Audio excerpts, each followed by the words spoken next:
All right, welcome back, everybody. It's nice to have you with us. Yeah, just before the break, we took a look there at the St. George's women against Brackenfell women side. St. George's winning there 26 points to 5.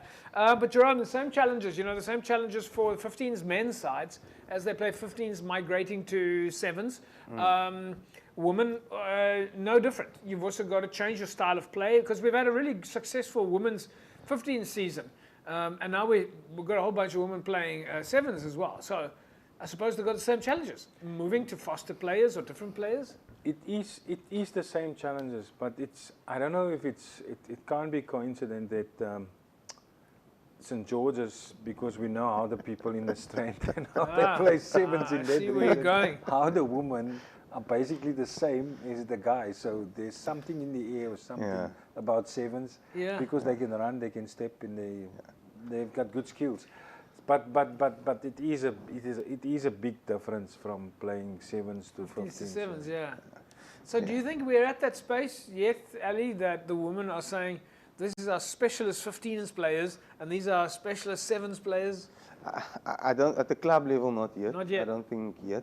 I think more education has to be taken around the 7s game. Yeah. Yes, you can be an athlete, but understanding, how to use the space, where the space is, the different attributes of a 7s player, that will evolve as the 7th side of club rugby grows for the women. Okay, so let's just quickly go to what Jerome was saying.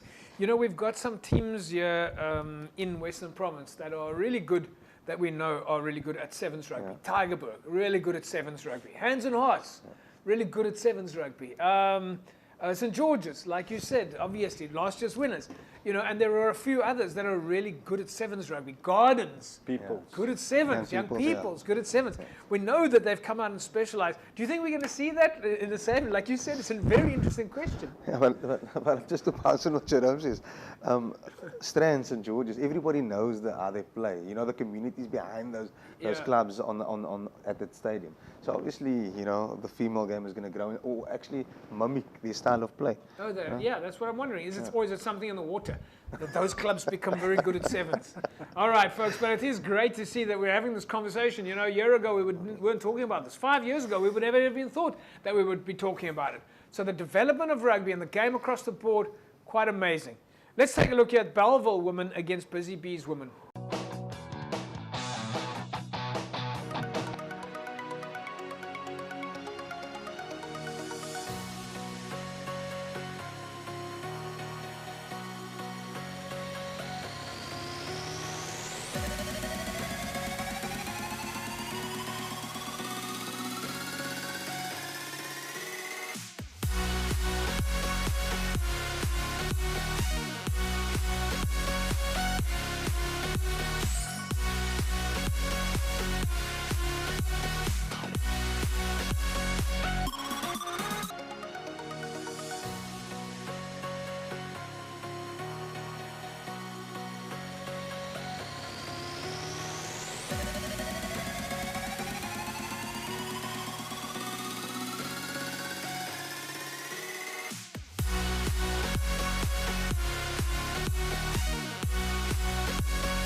there we go. Busy Bees walking away with its winners there, 17 points to 5 in their match against Belleville. Let's quickly take a look. Well, before we go to the logs, Jerome, your thoughts on Busy Bees, 17-5 over Belleville? Yeah, look, the game. Sorry to bring that to you. I know that the game was quite tight and it was quite close. And Belleville had a couple of opportunities, but I think Busy Bees just the bounce of the ball. They were just lucky to get their points. Of course, a little bit tricky looking at just one game. I mean, there's so many games that will get played on the day. We're only just looking at isolated highlights here. Yeah, it's just snippets of the event. As the games goes along on the days, the good teams get better. You know, because they're getting used to. All right, so let's actually take a look at the logs because, folks, we've got 9 women's teams in the logs. They're going to be competing it through to the finals coming up this weekend. Here's the logs now. St. George's, this is in Pool A. St. George's are first, followed by Brackenfell and then Delft. And then Pool B, top of the pile, Blue Jets, Elsies and Rocklands.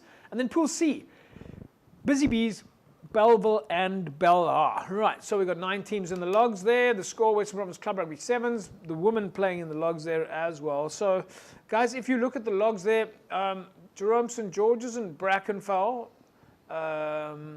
in the top of Pool A. Blue Jets and Elsies in the top of Pool B. And then in the Pool C, Busy Bees and Belleville women. Is anybody there that, I know it's probably hard to say, but that you would jump on to come through the ranks?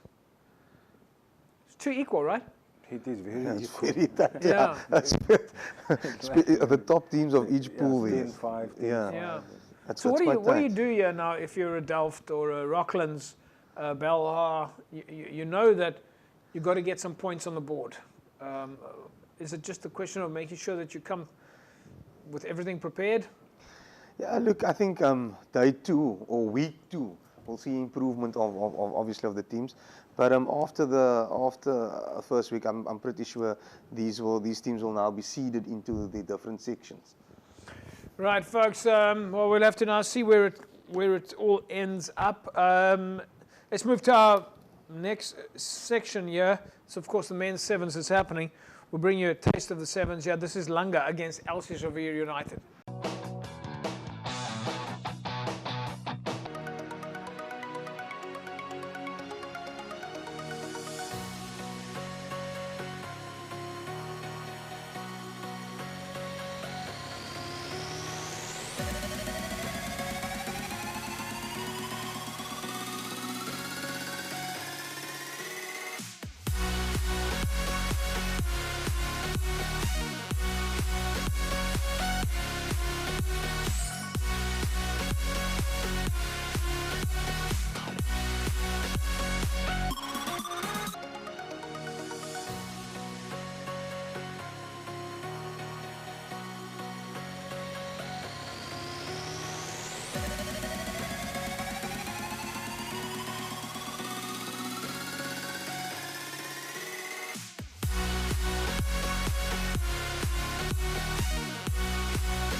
Right, there we go. Lunga going down to Elsies United.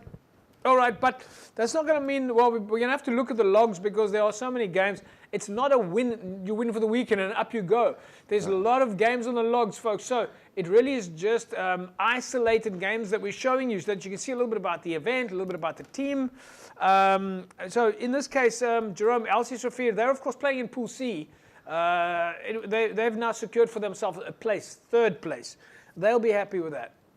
Yeah, they'll be happy. They'll be happy with that. Yeah. All right, because, Alistair, the top 3 go through, right? So that's all you need to do is get yourself into the top 3. Yeah, and I think after week 2, we'll know who the seedings are. Yeah. So people here will sort of head into the knockouts, you know, on the prize, put it that way. Yeah. All right, folks, when we come back from the break, we'll talk more about the log. more about the setup for the day itself, as well as some of the fixtures. Well, we won't have the fixtures just yet, but we'll be able to talk to you about the format for the day. We'll be back off the break. Don't go away.